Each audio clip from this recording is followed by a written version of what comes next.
Now, recently people have been making a lot of videos on how they feel about Jujutsu Infinite. Some good, but a lot of them have been pretty bad. And most of you guys know that I usually wait a week or so before I make a review or a video of this sort. Mainly because I like to put a lot of time into the game that I'm playing in order to get a real feel of how gameplay works. But today is sort of different. Following up from the Eclipse video or the reaction video I literally just posted a couple hours ago, I felt like there was a need for me to actually bring this out sooner rather than later. Hence, you guys are getting a double upload. So here we are. Today, we'll be giving a non-biased, accurate review on Jujutsu Infinite, the good and the bad. So before we get into this, do me a huge favor, hit that like button and hit the subscribe button if you're new, and let's get straight into this.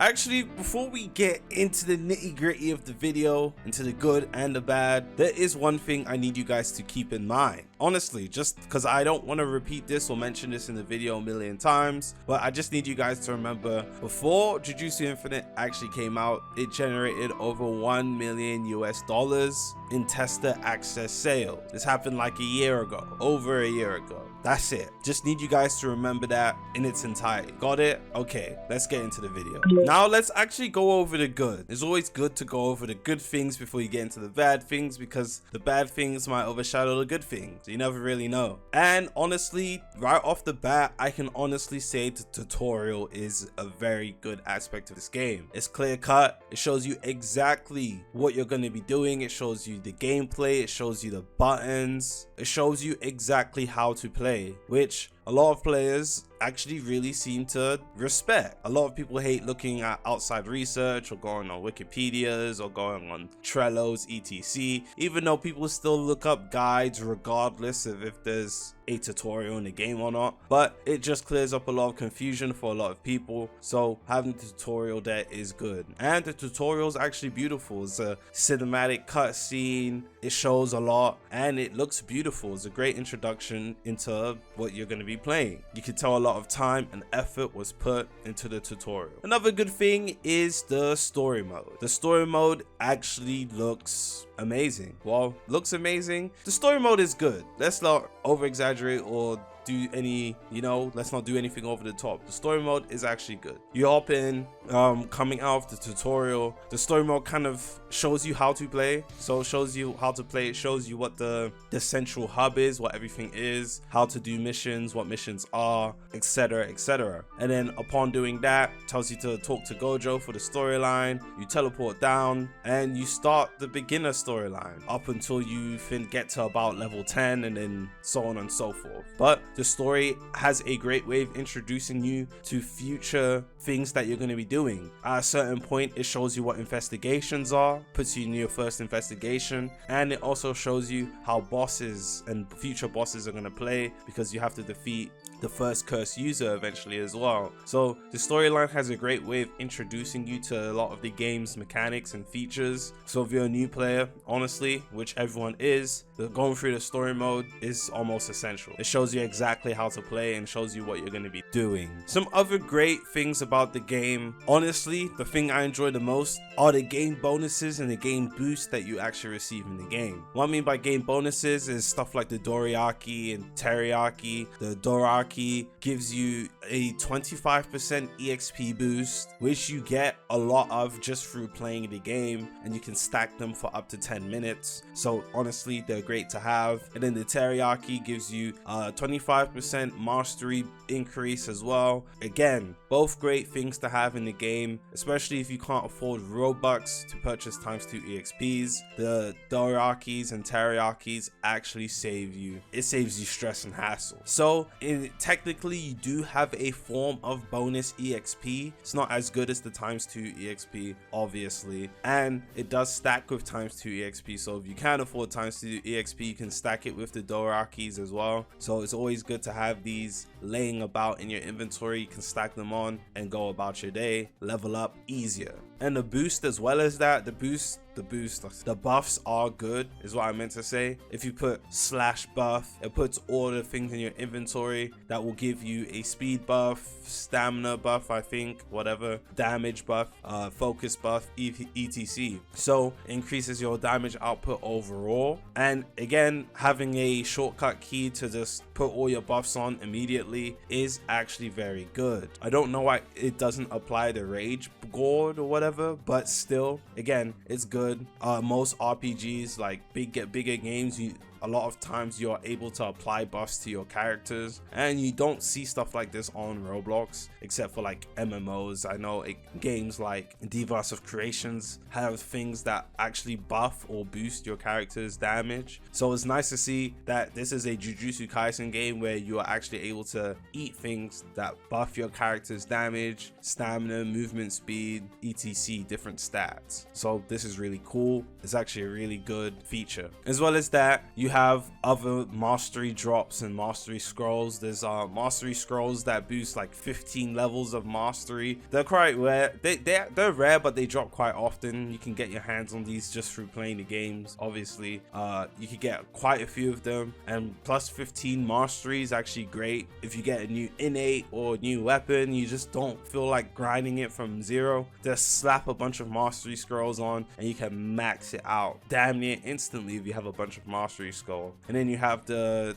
talisman, the mastery talisman or whatever it's called, that gives you half of a mastery. So you put 2 on and you get a full mastery. Again, these drop quite often as well, so you can have a bunch of these on disposal. Things like this that just make the grinding just a little bit less tedious. It's not like significant gameplay changes, but makes the grinding a little bit less tedious is always great to have, especially when you're switching through innates and weapons so frequently. It's good to be able to get your mastery kind of back up to where it was with your previous innate or previous weapon. Things like this are actually great gameplay features. Something I don't see a lot of people mentioning, clothing. The clothing is actually pretty good. Now, I don't mean as in, oh, the clothing, you can have a bunch of different drip on, etc. You can have a bunch of different drip on, which is pretty cool. However, I mean clothing as in, the clothing have different stats.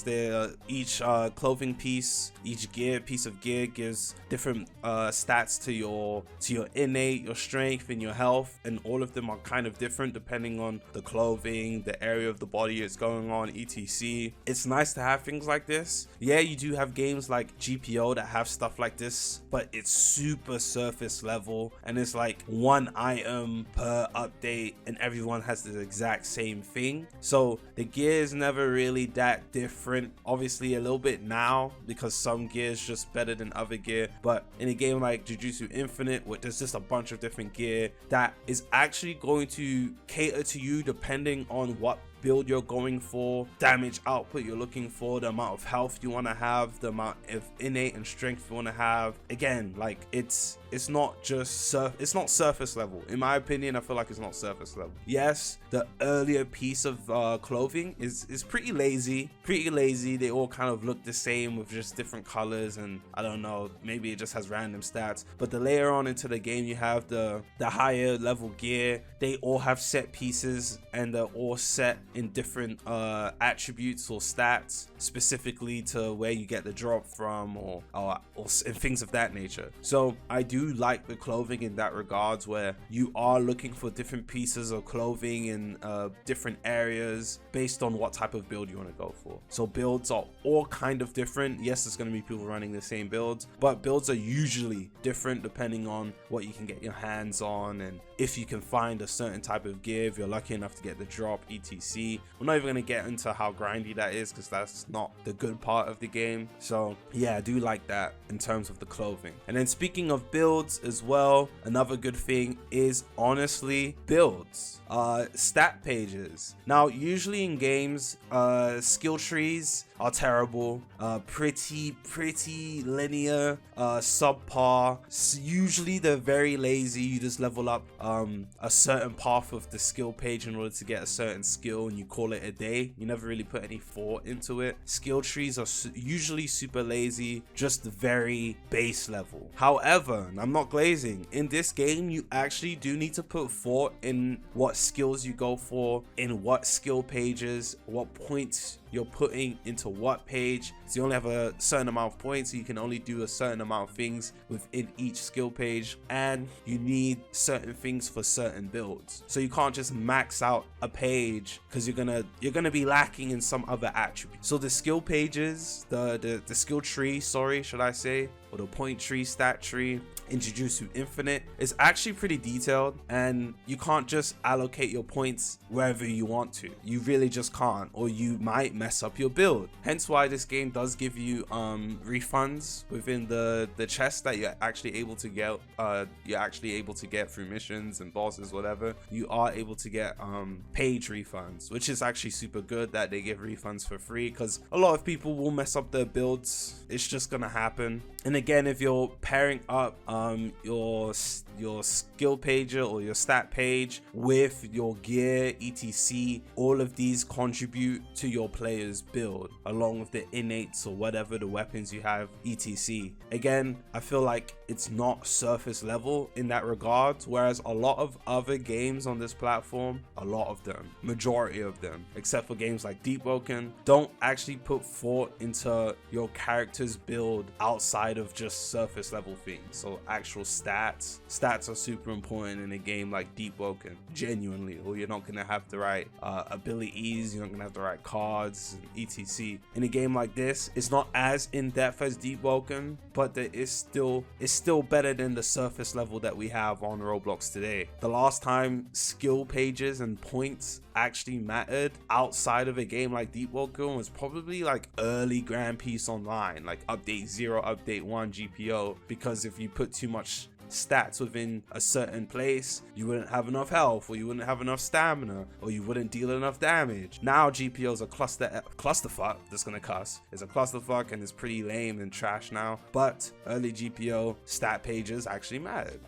So in that regards, Jujutsu Infinite is genuinely good. Like, there are actually good things about this game that a lot of people are just not taking into consideration. And I don't know if it's because there's a Jujutsu Infinite hate train going on, or because these guys actually have valid opinion. However, again, when I do reviews, I am trying my best to be as honest as possible. However, that's it in terms of Jujutsu Infinite being good. We're gonna flip the script and turn the page. Now, this point is a medium for me. This isn't going straight into the bad. It's like a middle ground. It's like a middle ground in between good and in between bad, but it's neither of them. It's just in the center. And I don't think it's completely bad, but at the same time, it is a little bit iffy. And that is the spin system. I mean, right off the bat, you're kind of thrown into the spin system, even in the tutorial or towards the end of the tutorial, where it kind of looks bad. You have a giant pulsating 500 button so you can get some spins, which is crazy, honestly. Another thing is the fact that if you do have a bunch of spins, whether you've bought them with Robux or you have them through codes, if you do have a bunch of spins, you're kind of, you know, put in a position where you kind of need to either have more innate slots. Yes, you can play with 2 innate slots, but a lot of people are playing with 4. So you either need to have more innate slots or an innate bag. An innate bag is super important. I'm not gonna lie to you, super important. Or if you have a bunch of spins, you're gonna get tired of watching the innate spin forever before you finally find out what innate it lands on. So you're kind of forced to have to buy the skip spin button. Now, it's not that expensive. I think it's 200 Robux, but it's the fact that it feels like it's predatory. If you have a bunch of spins and you have to watch it spin every time, you're going to be on the spin page for hours. So it kind of feels like you're forced to kind of buy the skip spin button, where in reality, this shouldn't really be a thing. It should honestly just skip the spins in general, or give the player the option to skip the spins. But obviously, Roblox developers gotta find a way to make money. I'm not against developers making money, honestly, but obviously in the right way. This one feels a little bit predatory. Even if it is kind of cheap, having the skip spin button, or at least needing to, I feel like is a necessary necessity to have the skip spin button if you have any more than 50 spins stored, or you're going to be sitting there all day and it's genuinely not enjoyable. It's pretty irritating. And another thing with the whole spin page innate bag thing is that this was just copy and pasted over from Shindo Life 2. They saw Shindo Life 2, and anyone knows that everybody had a bunch of Kekkei Genkai bags. I don't even remember what it's called. Everyone had the Kekkei Genkai bags. Everybody had the skip spin stuff. Everybody had 4 Kekkei Genkais. So obviously, why not have the same thing in Jujutsu Infinite? People, and they know from the Shindo Life 2 numbers alone, people will spend money on this stuff because nobody wants to sit down and watch it spin forever, and everyone's gonna want as much OP innate abilities as possible. So in that regards, it is a bit unoriginal, but at the same time, it's not terrible because every Roblox game does this. So you can't really be mad at it. It's just the fact that you wouldn't expect it from these developers, but it is what it is at the same time. Honestly, it's one of those middle ground things. And now let's move on to the bad. So I'm actually just gonna start listing things that I think that don't make sense or I don't like, or just terrible practices in general. There's no real order to the way these are actually gonna be explained or talked about, in my opinion. So let's get straight into this. And the first thing that is really bad about Jujutsu Infinite is the fact that this game gives you the illusion of freedom. Now I will explain. This game has so many level locks to the point it genuinely makes me want to vomit within my own mouth. For example, if you partake in a cursed school investigation at level 60, you have the chance of getting very rare and powerful drops, and you can see that on the rewards list. On the chance you actually do get one of these crazy drops, you cannot actually use any of the drops that you've gotten at level 60 until level 250 plus. And that's just one example. I know the powerful ring, you cannot actually use that until level 250. And I'm very sure, I'm 100% sure, one of the cursed tools that you can actually get within the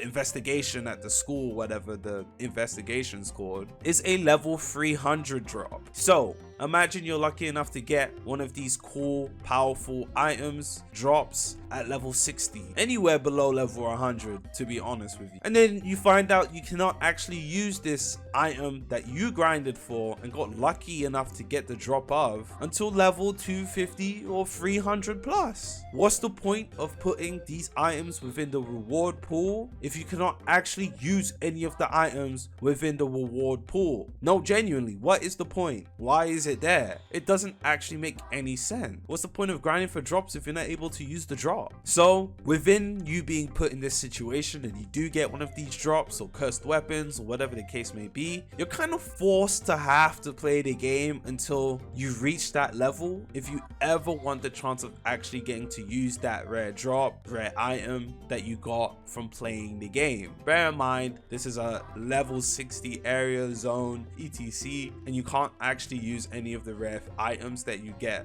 literally. Speaking of level locks, as good as I said the story mode is, because it actually helps guide and introduce players to the different aspects of the game, it's also kind of terrible. A story of no story. Why does the story missions have 2-3 minutes of actual story progression and then make you grind 30 to 60 levels in order to take part in the next part of the story? For example, once you finish the tutorial and actually start the story quest, you get to level 10, it tells you to grind to level 30, which isn't bad. It's only 20 levels of missions, which can be quite tedious, but that's not the point. Once you get to level 60, you finish that, you have to grind until level 120 to take part in the next part of the story quest. It's just a lot of nothing, in my opinion, and you're kind of just playing the game in order to get to max level. But the grinding is terrible. Yes, the grinding is mind-numbing, which is the next part. You already know you can casually AFK your way to max level with capture quest. Honestly, it's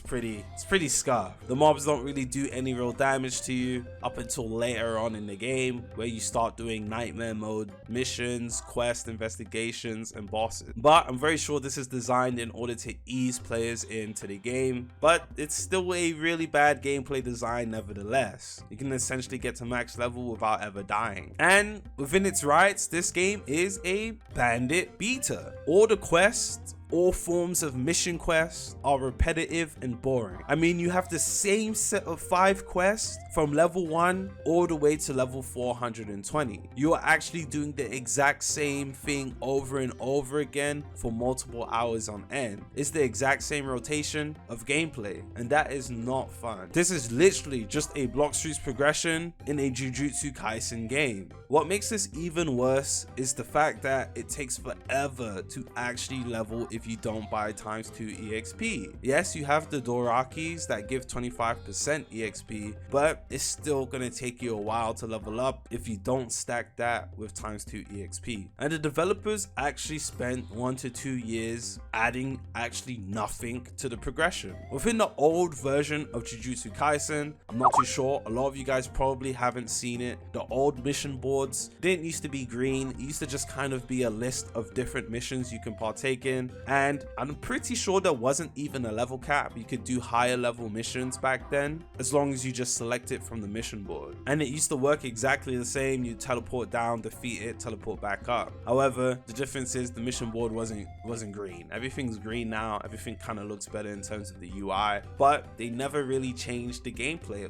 which is pretty upsetting because this game made over $1 million in the time span of a year, and it feels like not a single penny of that money was actually put into the development and the progression of the actual gameplay. I'm pretty sure they spent all that money on cutscenes and flashy abilities. So honestly, the game actually has no content, and the developers spent over 2 years doing what exactly? If you actually stand in the central hub and just look around, there's actually not that much playable content. You have investigations, you have missions, and you have boss fights, and that's honestly about it. Yes, there's PvP, but the PvP scene is pretty crazy. Honestly, if you're not paying to win, I don't know if you have an advantage over anyone. So from level 1 to level 420, you do the exact same missions and bosses and investigations repeatedly, and even the investigations are kind of just reskins of the same thing in different maps. At least the bosses actually function and play differently. Other than that, you're playing the exact same game throughout your whole playthrough, and once you finally reach max level, there's actually nothing to do. There is no end game content unless you want a PvP, but the PvP scene in this game, again, pay to win. I don't honestly think anyone's playing Jujutsu Infinite for its PvP. Most people are playing for the PvE side of the game. I can honestly say that. The PvP scene is honestly a bad place to be. If you're not paying to win, if you don't have 4 and 8 slots, if you're not paying for item notifier, you're probably not gonna get a lot of the things you need in order to succeed in PvP. I do know a couple of free-to-play players that have been telling me they still haven't found a domain shard. At least if you get item notifier, you can server hop and try find a domain shard. A lot of people have been telling me they haven't found any cursed tools, and I have 4 of them. I can't use any of them yet, but I have 4 of them, 2 of which being some of the best weapons in the game. So I'm not gonna lie, good luck if you're PvPing in the good luck. Overall, do I think the game is bad? No, the game actually isn't bad. In my opinion, I think it's actually the best game that we've gotten this year, excluding Type Soul because it's a re-release. But other than that, it's the best game we've gotten this year, genuinely. However, is the game good? I don't know if I could say this game is good. It's not bad though, so kinda. It's like in the middle, 50-50. A lot of people actually enjoy this game for what it is, mainly because we haven't actually had anything, and a lot of people are grateful to have something to play. So if you're enjoying the game, honestly, that's a good thing. Play the game. But a lot of people are super disappointed that 1, this is what they waited years for, and 2, that the game ended up just being a Jujutsu Kaisen version of Blox Fruit. A lot of people don't want to play a Blox Fruits. It's super repetitive and super boring, and I can understand why a lot of people are just kind of dropping the game because they don't want to do the same thing for 20+ hours over and over again. The game does kind of lack substance, especially within its core gameplay features, and progression can be terribly boring. Even with friend. So what did we learn today? Don't spend money on a game until it showcases the game's progression features, even if the combat looks 10 out of 10. Anyways, I love and appreciate you guys. If you made it to the end, let me know what you think of the game, or let me know what you think of my opinion of the game in the comment section down below. If you like the game, you like the game. If you don't, you don't. It is what it is. It's something new to play on the platform where we haven't had anything new to play in forever. So be grateful. I'm gonna see you guys in the next one. Love and appreciate you guys. Peace.